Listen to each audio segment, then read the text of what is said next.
Hello বন্ধুরা, কেমন আছো তোমরা? দেখো পড়তে বসছি আমি। আর দেখো ওরা আমার সাঙ্গ পাঙ্গ দুটো চলে আসছে, আমার সামনে বসে আছে। প্রথমে দেখো ওখানে গিয়ে বসেছিল, ওটা ওদের ঘুমানোর জায়গা, ওই যে সিলিন্ডারের ওপর ওদের ঘুমানোর জায়গা। কিন্তু না, ওরা এখন হচ্ছে সিলিন্ডারের ওপর ঘুমাবে না। যেহেতু আমি এখানে পড়তে বসছি, প্রথমে এটা আসছিল, এই যে কালাপুচু, এর নাম হচ্ছে কালাপুচু, এ প্রথমে এসেছিল। তারপরে এই হচ্ছে গুলগুলি, ওর দেখা দেখে ও আসছে। তো আমার সামনে বসে পড়ছে। একটু আগে ওরা খেয়ে আসলো মাছ ভাত। আজকে যেহেতু রবিবার, তাই মাছ ভাত হয় আমাদের বাড়িতে, মাছটা মাস্ট হবেই। অন্য দিন মোটামুটি হয় হয় না এমনিতে, কিন্তু রবিবার তো মাছ হবেই। আর ওটা ওদের প্রিয় খাবার। তো খেয়ে দিয়ে আসছে, এখন ওনারা ঘুমাবেন। তো ওনাদের সাথে একটু পরিচয় করে দিই।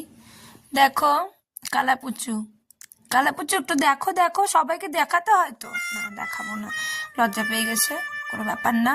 গুলগুলি, তুমি দেখাবা নিজেকে? গুলগুলি দেখাবে না, ঠিক আছে, টাটা বন্ধুরা।